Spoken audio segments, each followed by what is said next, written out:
knew we were going to have a good crowd today. I always look over the parking lot. How many cars? If that doesn't pass the test, then I check that and see how many donuts are brought.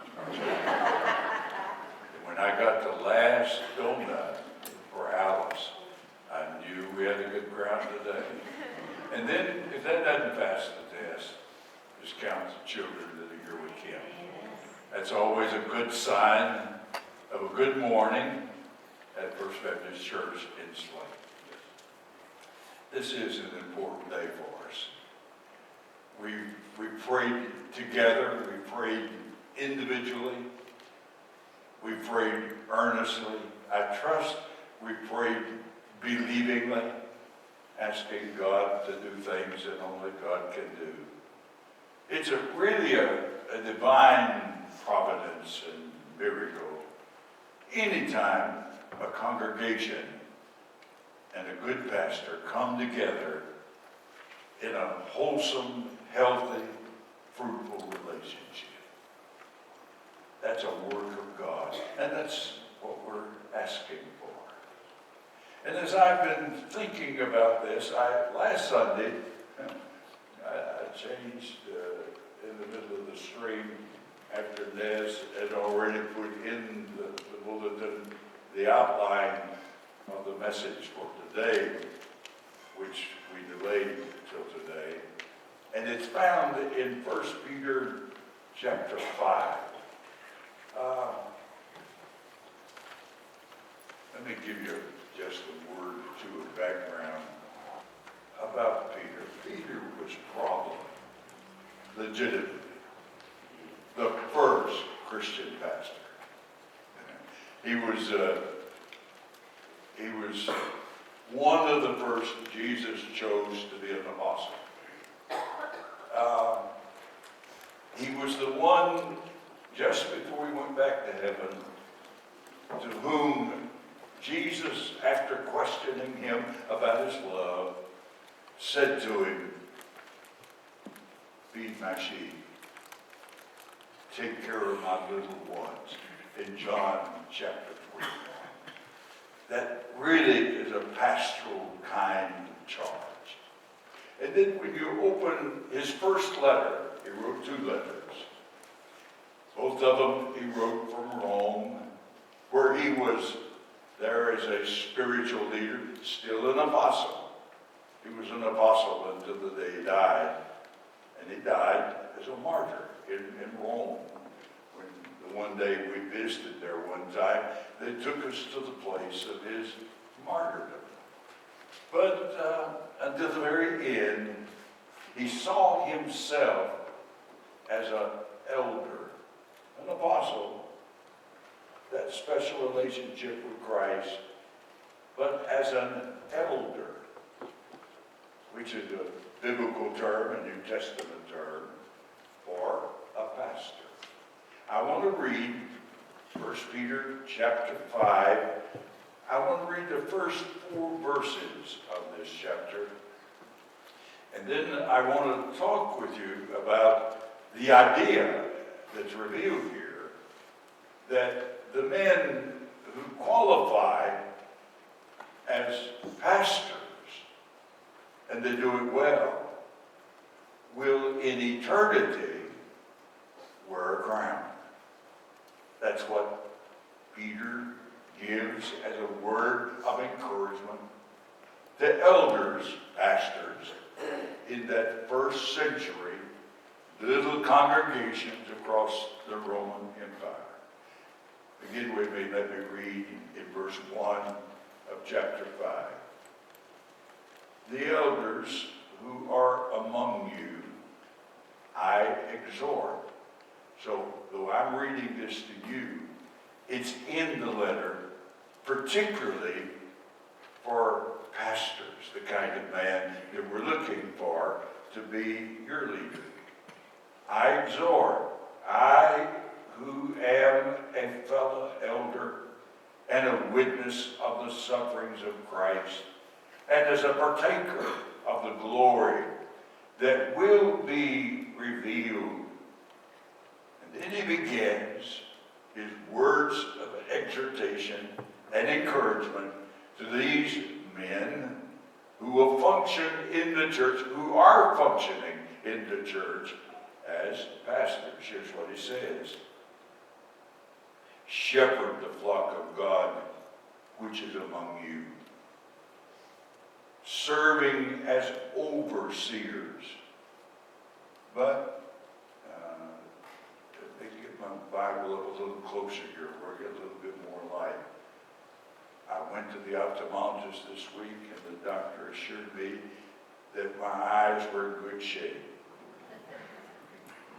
He didn't stay around long enough for me to tell him, but doctor, I still can't see. I mean, he was in and out, gone. But here's what it says in the text. Serving as overseers, not by compulsion, but willingly. Not for dishonest gain, but eagerly. Not as being lords over those entrusted to you, but being examples to the flock. That when the chief shepherd, now the chief shepherd, that's Christ, the good shepherd, and he is the chief shepherd, which means that every pastor is under the leadership and direction of Jesus himself. When the chief shepherd appears, you will receive the crown of glory that does not fade away. Now, this idea, it just stuck in my mind. I walked down the hall over close to my office. I'm sure you've been down that hall a number of times. And I see that lineup of men who served this church through the years. For the last 40 years or so, I've known all of them.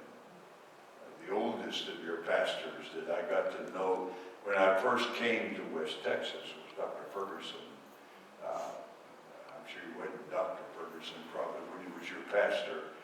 But he was such a wise and good old man when I got to know him.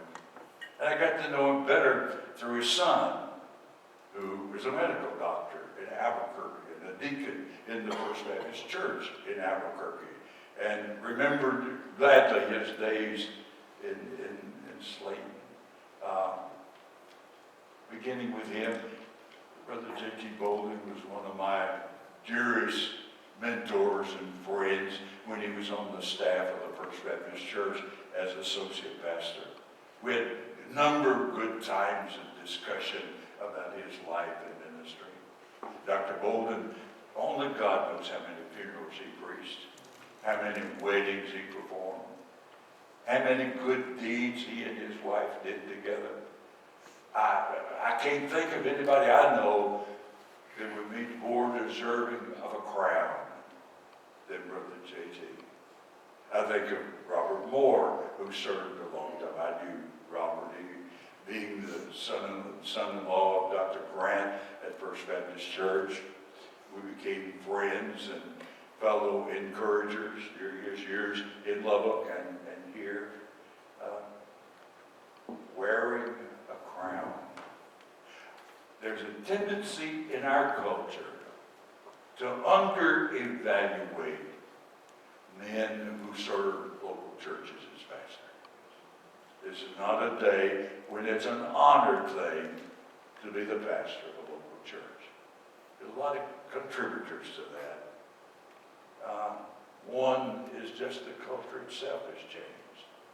Another is there's been some rather public failures of pastors that make the news. Now, if a pastor does something good, I can almost guarantee you, not a paper in the country will put a word down to make sure others know that pastor did something good.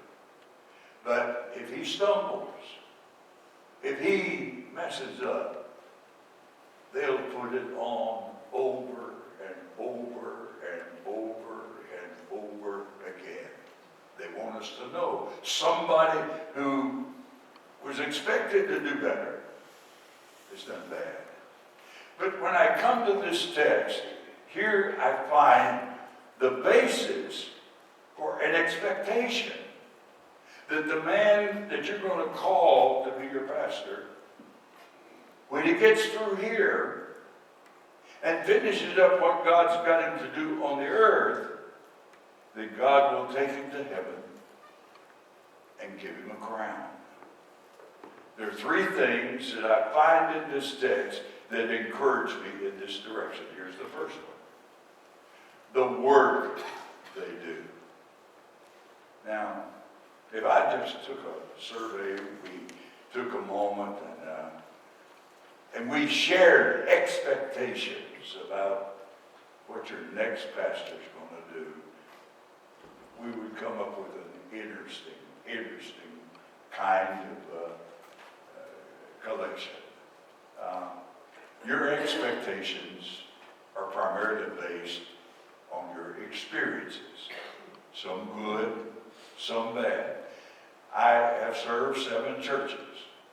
That means in one form or another, I have met with, well, I started to say 7 search committees. Actually, I've probably dealt with 30 search committees over the 60-some years I've been doing what I'm doing.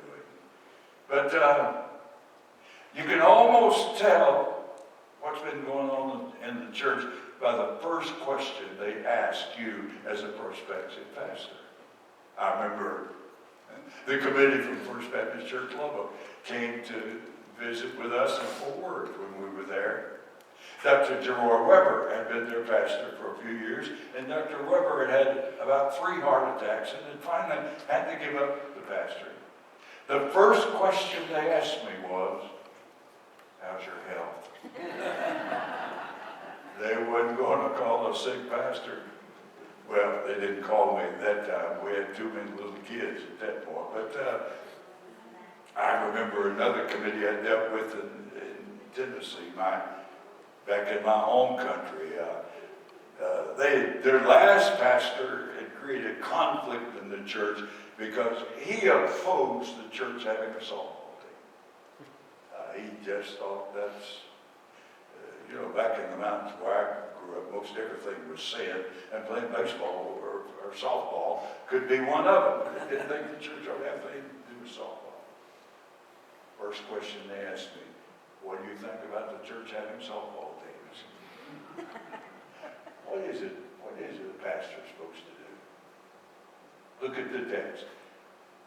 Peter gives us 3 words. The first is elder. Now, does that mean he's to be an older man? Probably not. Though it was not uncommon for pastors in the early days to be older men. It probably means more likely that he's a man of maturity and a man of wisdom and a man that can be trusted with leadership. Now, you need an elder. The next man must be an elder. By that, I mean he fits that kind of description that he, regardless of what his age is, he has to be someone who's matured in his faith, who is wise in his ways with God, and is trustworthy in his relationships in the church. That's one. What's the second one? Well, the other word that Peter uses is the word shepherd. Shepherd the flock of God. Do what a shepherd does. That's what a pastor does. What do shepherds do? Well, I think in Peter's writing and in the New Testament, and particularly what Jesus said in John 21, that a shepherd feeds the flock.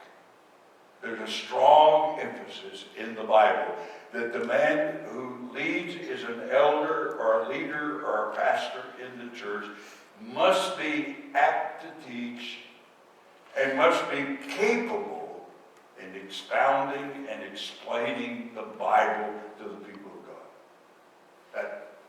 That's a priority in his life.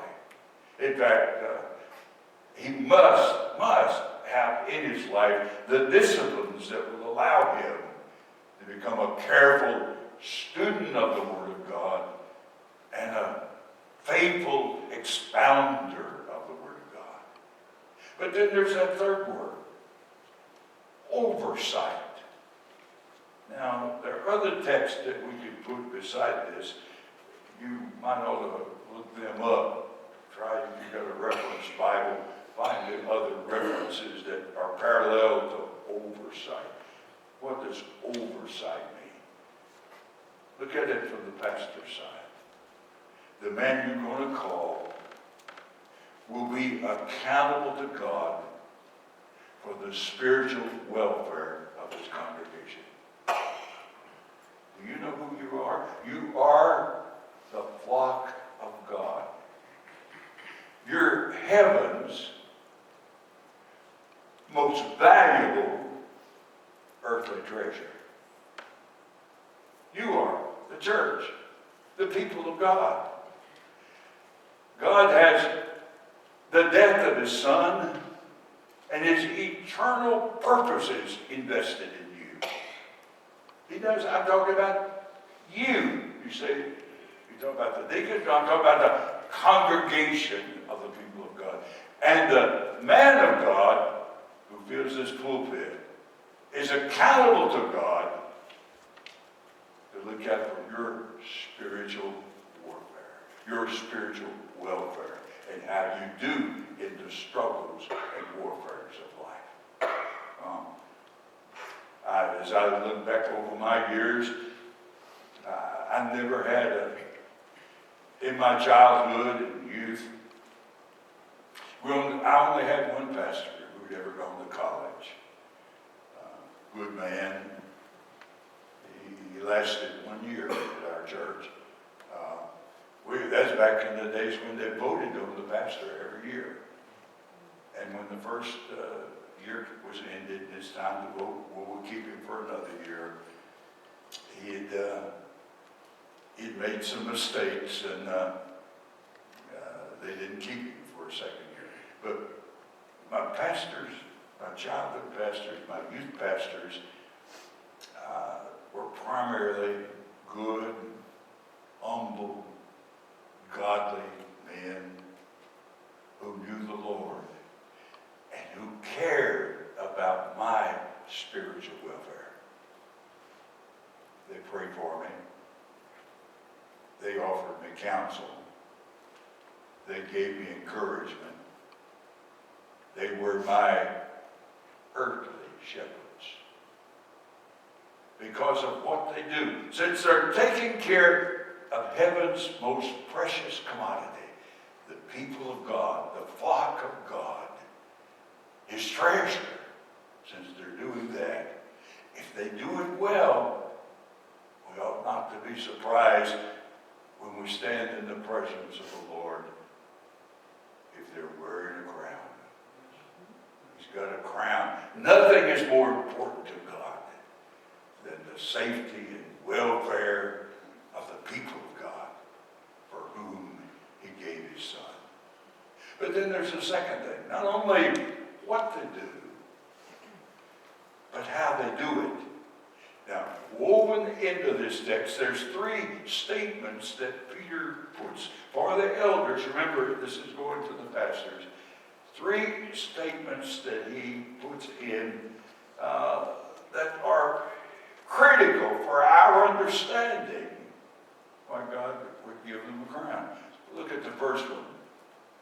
Shepherd the flock of God which is among you, serving as overseers. Now here's the first one. Not by compulsion, but willingly. does that mean?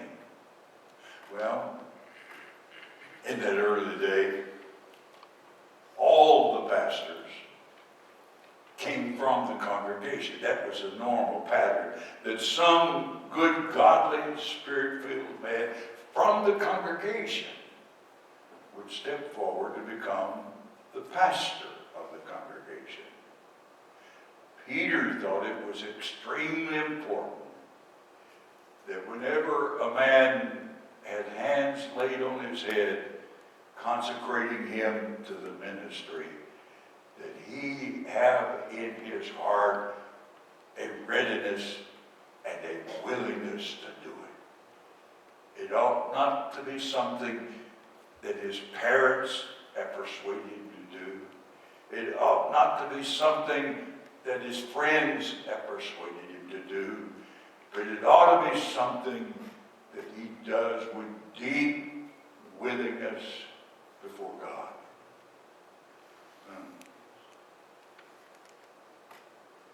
I've been doing this 68 years. This year. I can speak in all honesty. There's never been a day that I wished I was doing something else. Not one. Not one. To have the privilege of giving oversight and shepherding the people of God is the most honorable and worthwhile thing to which any person could give their lives. They do it because they want to. Now, I confess to you, as a young man, when I was first beginning to sense that God was calling me, it bothered me. Some of the older men, pastors I know, all had a testimony, and some of them, I remember one dear brother, he surrendered to preach at the graveyard beside the open grave of his little child, his little boy who just died. God had spoken to him, and that was his testimony. It always involved the death of his child. I remember another one. He was involved in an accident in the coal mines in which he lost an arm. Brother Sayers, a dear man, a friend of mine. And his testimony about being a minister always involved an accident when he lost his arm. Well, I was 18 years old. I hadn't lost anything. But in my heart, I felt an unquenchable desire to be a pastor. I accepted that as being God's way of communicating His will to me. I wanted to be a pastor because God put in my heart. That's what you're looking for. Not someone who's under compulsion, but someone who's full of willingness and excited about a place of service. Well, look at the second one. Not for dishonest gain, but eager.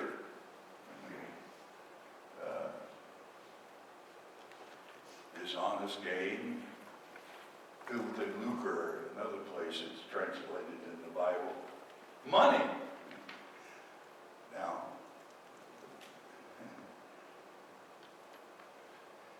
let me give you a word of wisdom. I won't charge you for it. If you run into some guy who wants to be a pastor because he thinks that's a good career where he can make a lot of money, make him an appointment over to the mental institution. He's a good subject for the mental institution. No. Men don't go into ministry because the salaries and benefits are good. Quite honestly, they're not that good. When I started, I was a pastor 10 years before I ever made enough money to have to file an income tax report. I mean, I went the whole year. When you put down what's happened here this year, I hadn't made anything. I didn't know that wasn't good. I was excited what I was doing, still excited about that. But you don't do it for monetary income. You don't want somebody, the first question when you meet with them, if you're elected to the search committee, and the first question the young guy asks you is, what are your retirement benefits? Just pronounce the benediction and close that meeting. Okay? Should you have retirement benefits? I hope you do, because he'll need them. No. But that's not why you go into ministry. You don't go into ministry because of financial securities or financial benefits. You go because of the calling of God in your heart from which you cannot escape. You must do it because God said to it. Well, look at the third one. Eagerly, he says. And then he says, nor as being lords over those entrusted to you. See, if he's a shepherd, if he's an elder, if he's an overseer, the head of the church, the sovereign Lord, has entrusted to him the care of his people. And when he's done that, you're not motivated because that gives you some kind of authority over them, that you can boss them around. Not as lords over those entrusted to you.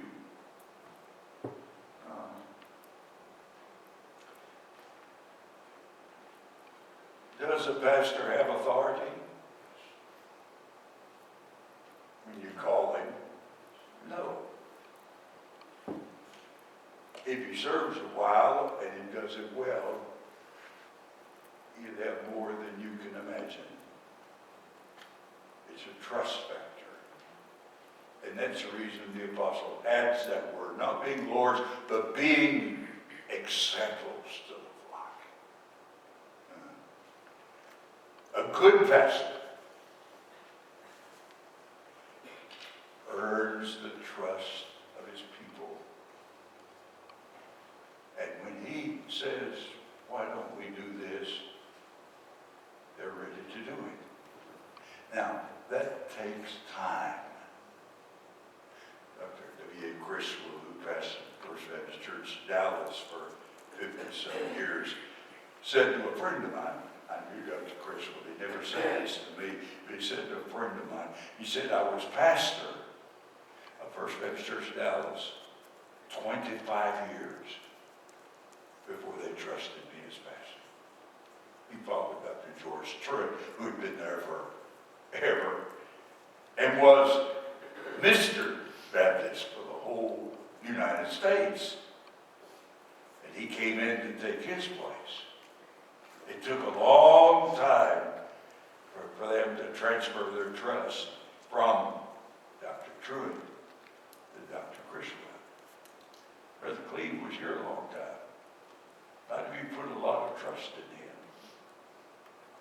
It'll take a young man who comes to be your pastor a while before you'll know him.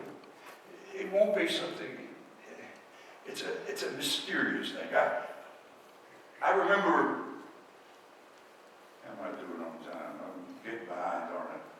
Because it's so easy to chase rabbits when I do this. Because I have so many memories.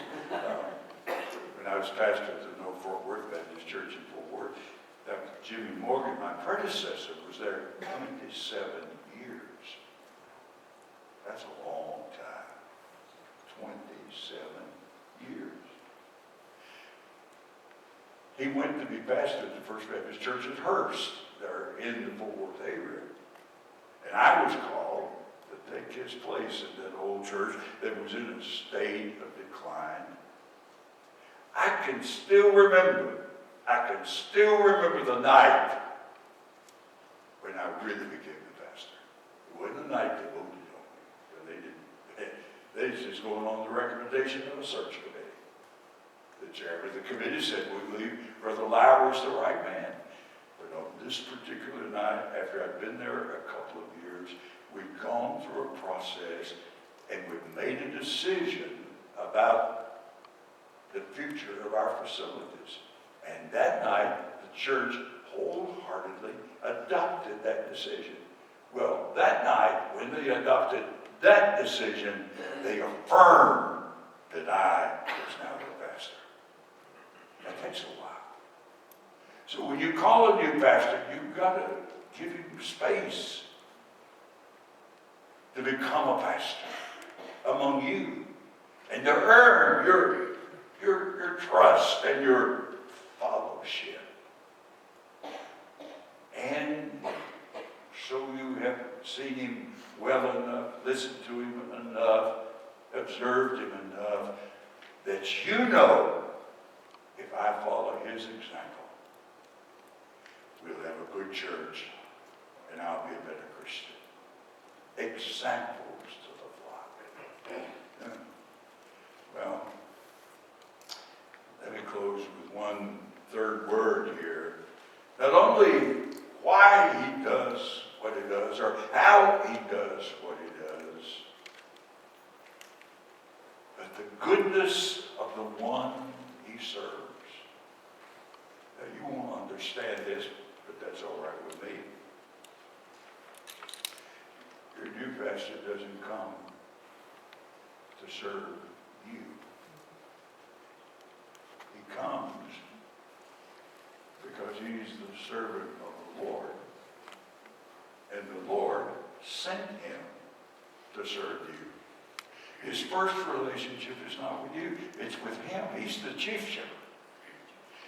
Your pastor's an under shepherd. Will he serve you? Yes, but he serves you as his way of being obedient and serving Christ. Think about that a moment. I've never felt like I worked for the church. I wasn't a hireling. I don't think your pastor will be a hireling.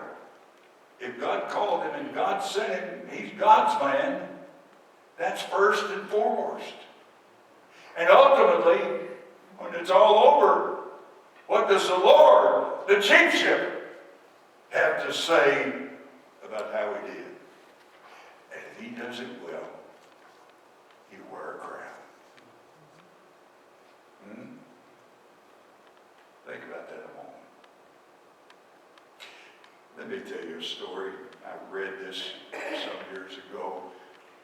I've used it from time to time. Back in the 19th century, in this country, in Philadelphia, there was a famous citizen in that town, a man by the name of Conwell, Russell Conwell. Russell Conwell gave a lecture across the country called Acres of Diamonds. He became a famous man coast to coast. He was actually a Baptist preacher. But he was bivocational in that. He became a very successful, very wealthy man. Temple University in Philadelphia is a product of his ministry, his life as a citizen in that city. And he's coming down toward the end of the life. The editor of the Philadelphia paper, I've forgotten the name of the paper, sent a young reporter out to interview Mr. Conwell as he came down to the end of his life. And in that interview, by the name of Barton, he said to Mr.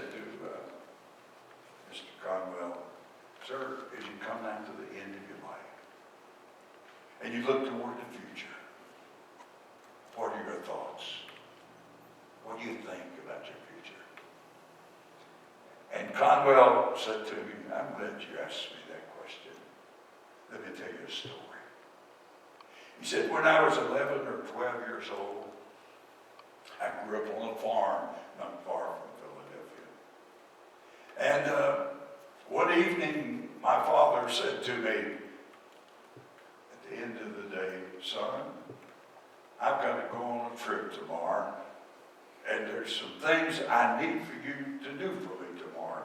One, we've got a fence that's down and some of the cows are out, And I need for you to repair that fence and make sure those cows are back in the pasture. And then second, that, that field over by the river, we didn't finish the plowing of that field. I need for you to finish the plowing of that field over there by the river. And then, son, when you get that done, if you've got some extra time, I need for you to grease the wagon. Because we've got to take some grain to the mill day after tomorrow, and we need the wagon to be greased so we can take it to the mill. And Russell said the next day I got up early and I worked all day. I got those cows back in the fields. Some of you could appreciate that. I got that field to finish the plowing of that field with the river, that bottom field. And I just finished greasing the wagon when Dad rode up to the barn. And he stopped and got off and came over by me and said, "Now, son, how did it go today?" He said, "Well, Dad, I fixed the fence, got the cows in, I plowed the field, I greased the wagon."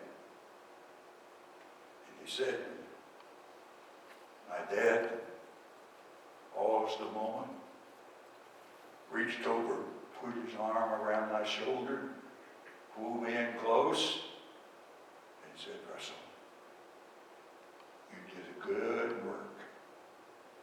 You did a good work." And Mr. Cogwell said to that young reporter, "When I leave here, I'm going to stand before God. And it's my hope that when I do, he put his arm around my shoulder and said, 'Russell, you did a good work. You did a good work.'" That's the aspiration of every pastor and every layman. Yes. That when life is over, and we stand in his presence, and he looks at the body of our work, that he'll say to us, "You've done a good work." Amen? Amen. Amen. Yeah. You've done a good work. Well, Jesus said it like this: "Well done, good and faithful servant. They shall wear a crown if they do it well."